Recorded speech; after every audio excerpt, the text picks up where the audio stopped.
famous faces of the All-Stars get us underway, and it's that man White, and it's taken in by Craig Fairbairn. He's had a decent afternoon's work from a graft perspective. Colvin out to Scott Clark. Connor Spence, always a willing runner. Spence, one of the unsung heroes in this Melrose outfit, and penalty conceded by Jimmy Johnson coming over the top, so Melrose are up and running here. Struan Hutchison, he's been exemplary this afternoon, and good strength there by Fairbairn. Tries the grubber, does Bruce Colvin. That doesn't come off, so Makowski has to tidy up, and now they're back in their own 22 with Clark. Back to Spence. Fit as a butcher's dog, Connor Spence. He'll run all day, and that's a fumble by Hutchison under severe pressure from the All-Stars, so it's Roddy Grant who's picked up, and he's pumping the legs towards the 5 metre line. Roddy Grant, and White's at the base of this, out to Alex Blair, and Alex Blair's seen the space, and that's a big tackle by, no, it's a high tackle by Struan Hutchison right in the shadow of the post, and Blair takes it quickly now to Mark Robertson. Mark Robertson tries to power his way over. Mark Robertson, he's just short, he's a metre short. The All-Stars, Roddy Grant, he goes route one, Roddy Grant, and he's over the line. Is he held up? No, the try's been awarded, so the first try of the final goes to the ex-Edinburgh flanker. Goes high, goes central, and that'll give the likes of Alex Blair a chance to get under it, but it's plucked out there by Struan Hutchison. Gave away the penalty in the lead up to the try. Now it's Colvin. Colvin has got a runner, and now Makowski's gone. No, Makowski's well tackled there by Mark Robertson over on that far touchline. So Bruce Colvin's the latest to be tackled by the All-Stars. Now Connor Spence has seen a bit of Spence, and Connor Spence is off. How's Connor Spence got the pace to go all the way? He is going to go all the way. Connor Spence arcs his run round towards the touchline. Spence, he's drawn Melrose level, and that's a good piece of running. I said he's a hard worker, Iain, and he's exactly that. Absolutely, he was just there to take that pass. The space opened up right in front of Robin, and he went 50 metres and scored under, well, just to the left of the posts. Take it back to all square. Really good lung busting run there from him. You know, he does the power work really well, but just goes to show that he's got enough pace there to run it in from distance. First try of the afternoon for Spence, and it's a key one, and the conversion from Hutchison is good. So all of a sudden Melrose take the lead. All-Stars 5, Melrose 7. First half of the final here, and Hutchison, we've got two arch restart takers in this game, White and Hutchison, and it's dropped into the bread basket of Bruce Colvin, and Bruce Colvin's going to run in from 40 metres without a hand laid on him, and all of Amelie Purdie, Iain. This tie swung on its head. Yeah, again, we talked about experience with the All-Stars. There's another little bit of experience from the veteran Bruce Colvin. You know, you look at that, you've got a highly contestable restart with Weir and the All-Stars players. I think Mark Robertson it was. So they're unlikely to catch it. They're more likely to tap it back. So what does Colvin do? He sneaks in behind and knows that ball's coming back. There's no All-Stars player to gather. So he takes it, and as you say, 40 metres in, Melrose are now leading 14-5. Yeah, because the conversion is good, and Melrose, it would be a remarkable achievement to go back-to-back tournaments having won it. Kelso yesterday, they must have been tucked up in bed before match of the day last night, possibly even before the news, because they've been on form today. Hutchison, 2 conversions to his name in this semi. He gets it back underway, and it's another high hanger. Not gone the 10, however, it was caught by Fairbairn, so free possession gifted to the All-Stars. James Johnston's going to take this tap. Can't see Scott White out there currently. Oh no, I do see him. I thought he'd come to the touchline. Now it's Mark Robertson. Mark Robertson's fended a player off, and he's heading towards the line. Robertson, he's got a player in support. That player's Lee Jones, and a ding-dong final has seen the All-Stars hit back, and Lee Jones dots it down under the sticks. Scott White coming forward to take this. This will no doubt be All-Stars 12, Melrose 14, and they're right back in it. Absolutely, yeah. I mean, again, I just sort of wonder at times. I know you should sort of swap, change things over, but you know, every time that ball that's for Stuart Hutchison off the kickoff has gone up on Weir, they've either won the kickoff or they've put the opposition under huge pressure, and yet, you know, they've switched it the other way. Robertson's got a hold of the ball. He's put the foot on the pedal. He's burst through a tackle, and then Lee Jones has just been following up like the good winger he is, and he pops up to him and he scores. Yeah, Mark Robertson had done the hard yards, made the break, powered his way through Still in great nick, of course, and Scott White's dropped that on a sixpence right on the 10 metre line, and Melrose have knocked that on. It was Hamish Weir coming forward at a rate of knots to take it, and that's just the benefit of good restarts again, Iain, and we've got the two masters in this time. Oh, absolutely. I mean, both of them are fantastic at doing it. They're putting it on a sixpence. It puts players under pressure. You know, they've got to really get the jump right. They've got to get the tap back right, and then there's got to be somebody there in support. So, you know, it's a huge thing nowadays is retaining the kickoff. And as we go on, and Johnson's got the ball as he heads up the wing. Johnson running with it in two hands, but he's getting close to the touchline on this near side, Johnson, but they've kept it in. The Old Stars, and a penalty conceded. That's as clear cut as you like, and Mark Robertson's going to take this quickly. They look full of running here, belying their more advanced years, you could say. Godsmark's got Naya Thavu rather, and that's a loose pass, but it's going to come to Robertson. It's a bounce pass, and Robertson with the goosey, he swats off the diminutive figure of Makowski. Robertson, that was all power, and it's Naya Thavu again in possession, out to White, and White's got Godsmark. Now Godsmark's cutting field, and Godsmark's arcing his run here, heading towards the 5 metre line. Niall Godsmark, Naya Thavu to White. They've got numbers on this near side. Robertson's not going to need the numbers, dots it down, scores the try. Yeah, good play there by the All-Stars there. You just Godsmark cut in and took out 3 or 4 defenders, and as he went towards the line, as soon as that ball was recycled, there was 4 Melrose players round about him trying to stop him. There had to be an overlap. Robertson didn't even use it because he cut back inside, used his power, and dotted down for White's conversion from the 15 metre line. So White, the conversion is good. So All Stars 19, Melrose 14, and the half-time whistle is gone, and it's been end-to-end stuff. It's been a cracking final so far. Pace and power for both teams. You'd imagine Melrose would have more in the tank if they were both playing their first tournament of the weekend. But let's not forget, Melrose went the full distance and came away with the spoils yesterday, and might that be a key factor in this second half? Yeah, and I mean the ties that they played yesterday haven't been there. They were very physical, so a lot of really physical ties. So you know it makes a big difference. The Melrose play a very physical game, and it's got to take its toll on them at some point. You know, and you know they're not just spring chickens. You know, the Bruce Colvin's in there, Hutchison. I suppose Bruce Colvin will be the age of some of these players. You know, Godsmark's 32 and Tom Brown's 34. And Bruce must be in that age range as well. And you know, there's some big units as well that you're going to have difficulty stopping them, but also they're going to have to keep going for a long time as well. And we're back underway, and a wee bit of indecision there in receipt of the kickoff for the Old Stars, but they've came up with it nonetheless. A couple of players went for it, and a high tackle is in there by Melrose. Straight away, the Old Stars were deep inside their own 22, so they're going to get a chance to release the pressure valve here.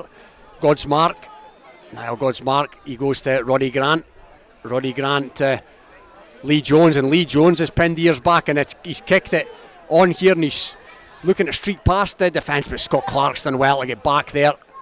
The burly, squat little figure of Scott Clark, and they've won a penalty, Melrose.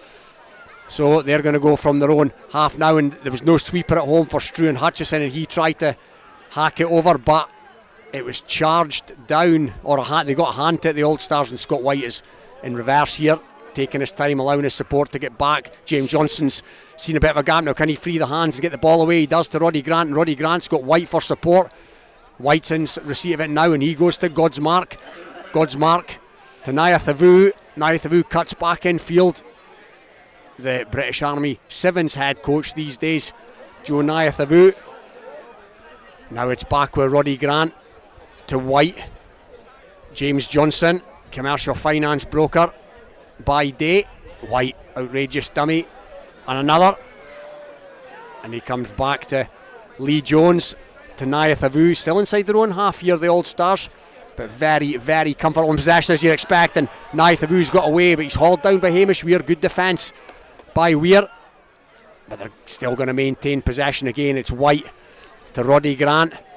James Johnson, beautiful footwork by James Johnson, and he's going to run in from 30 odd metres and that's going to bamboozle any defender. And that was class. That was real class. I mean, that's one of these ones that looks like he stumbled himself, but it's so good. An ankle breaker on yourself. Exactly. Yeah, I mean, they've just done such a good job in that phase of play there. They've just kept hold of the ball. Anytime there's been a contact situation, they've got a player in over the ball, and they're just making Melrose work really hard for it, for everything that they're doing as they go through. They're not getting easy points. They're not getting any easy tackles. They're big units. They know how to work, and there's a lot of good working off the ball as you're watching it here. White with the throw-in duties this afternoon, as well as the restarts and the conversions and the feeding to scrums. He can do the lot, as well as make the bacon rolls for his teammates this morning. So loose pass, but that's well taken in by Alex Blair, an impressive performer this afternoon still. And it's a good clear out when Melrose have came up with possession, and there's numbers for Melrose. And has Makowski got the pace on White? He absolutely has, but White's done enough to keep him out reasonably wide. So good try for Harry Makowski. That's his 6th of the afternoon, no less. With that, by my calculations, takes him out to the lone position on his own as the top try scorer this afternoon. 26 points to 19. A Struan Hutchison conversion attempt to come. 26 points to 21. Melrose right back in this with that Harry Makowski 6th try of the afternoon, and now it's Struan Hutchison, and Struan Hutchison stuck that high into the sky. That's beautifully plucked out of the air by Mark Robertson. How often have we seen him do that on the World Series circuit over the years? Rio Olympics 2016 included. Blair to Tom Brown, who's on. Tom Brown, that looks like Russell Kerr of Gala, who's on for James Fleming, or in for James Fleming.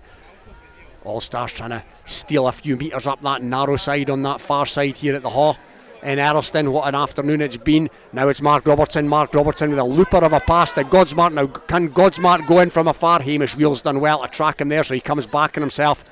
Godsmart, that's a big tackle there on Roddy Grant. Roddy Grant has released that and picked it up again. That's smart play. He knows the rules, Roddy Grant. As you're expecting, a penalty comes the way of the Old Stars. Big shot there on Roddy Grant. It was Struan Hutchison with a wry grin on his face, and Roddy Grant is coming to the touchlines. He felt the effects of that. Naya Thavu comes back on for Grant. That's knocked the wind out his sails. So James Johnson again, footwork from him, finds Naya Thavu. Naya Thavu's got Godsmart, but he throws the Fijian style dummy. Scragged by the ankles back to Johnson. However, they're showing the party pieces here now, the Old Stars, and it's Mark Robertson. Mark Robertson tries to go around the outside. He's been well pleased as he's been on occasion this afternoon, but its ball's been released, and it's been released to Alex Blair. Alex Blair up the park. Alex Blair dots it down for his 6th of the afternoon, and that, Ian, as they say, is that. Yeah, really good offload there by Robertson. I just get the feeling that Melrose are just tired, and there's not still that ability to get across and make that cover tackle. And do you know what? There's not a huge amount you can say for them to get to this final today. Has been a fantastic achievement. Bear in mind yesterday and everything they've gone through today. So they've done a really good job. Just given a couple of silly penalties they were at the time. Maybe better just leaving the opposition to get the ball and trying to win it at the next breakdown. Scott White's most scruffy conversion attempt of the afternoon, by his own very high standards, is no good, but the Old Stars 31, Melrose 21. It's now back to 2 scores, and on the clock there potentially is not long enough, but Melrose are in possession, and there's been a player in front of the kicker for the Old Stars, so it's going to be back on halfway, and it's been taken quickly by Melrose, and that's Matty Bertram who's on, but it's been lost forward by the Green Yards men, and it's been picked up by Godsmark. Godsmark looking to run the clock down, goes to Naya Thavu, and Naya Thavu sees a bit of space, palms off Hamish Weir, goes to Russell Kerr, back to Godsmark. Godsmark taking the sting right out of this now and walking at snail's pace in reverse at that, then a burst of pace, goes to Russell Kerr. Russell Kerr, youngest member of this team now by quite some distance. James Johnson, great footwork again by Johnson. What a player he's been this afternoon, and he goes to Mark Robertson. Mark Robertson dances infield, but again scragged by the ankles, but such is his strength, he manages to stay big in the tackle. And now it's to Alex Blair again. Alex Blair 6 tries this afternoon. He's been as impressive as anybody. but he's held on to that just a fraction too long, and that'll give Melrose possession back just outside the All Stars 22.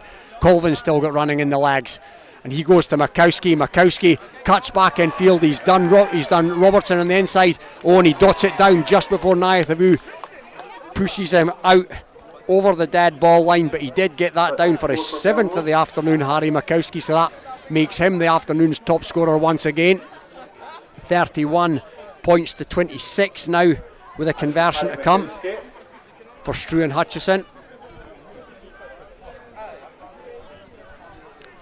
It would appear that it's going to be full time given the body language of the players. Struan Hutchison's conversion will be taken, however, and it is successful, but the referee blows for full time, and just as they intended to do, the Old Stars have turned up here not to make up the numbers Iain heard, but to come away with the spoils, and that's what they've done. So from London in the World Series to the Haugh at Earlston, the All Stars are this afternoon's champions. It's finished here. All Stars 31, Melrose 28.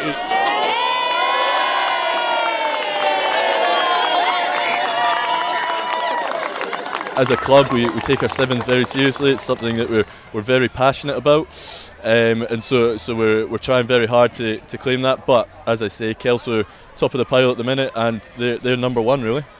How did it feel to play against the All Stars? Because these guys are legends. Oh, certainly, without a doubt, and you can kind of see that class coming through today, can't you? They put on a show, but at the end of the kind of before we went out, they're the same as us, the rugby players, and we really backed ourselves. Unfortunately, we were beaten in the end, but they were a class act. It's been a really successful weekend, but that's in the past. We can't do anything with that, and come Selkirk, we'll go again and see how we get on there. Look, boys were excellent. Some done it slightly more than others, but I thought, look, we dug in. There was Akis came at us pretty hard in the quarters, and then obviously Gala in the semis. So we didn't get easy. Boys worked really hard for it. So hey, look, it's like the olden days. It was good fun. And actually, had the game gone on another couple of minutes, Melrose might well have taken it. No chance. Nah, I think we looked comfortable there at the end, Hugh. 31-28 tells a different story. Aye, but they scored on the full-time whistle, so it was really 31-21. 10 points of lead. Did you enjoy it? That's the main thing. Oh, look, exactly. That's what it's all about, just giving back a wee bit. Earlston's been quite close to us. At Melrose, it means quite a lot. It's a wee village down the road, and I think the tournament they put on is excellent. You've got John in the hospitality today, DL, you've got 170 people in there, obviously, round the bankings and stuff. It's busy. And look, credit to Earlston, they put on a fantastic tournament, and look, a lot of people come here to enjoy themselves. It's a big social day with the May Day holiday Monday, and look, boys had a blast.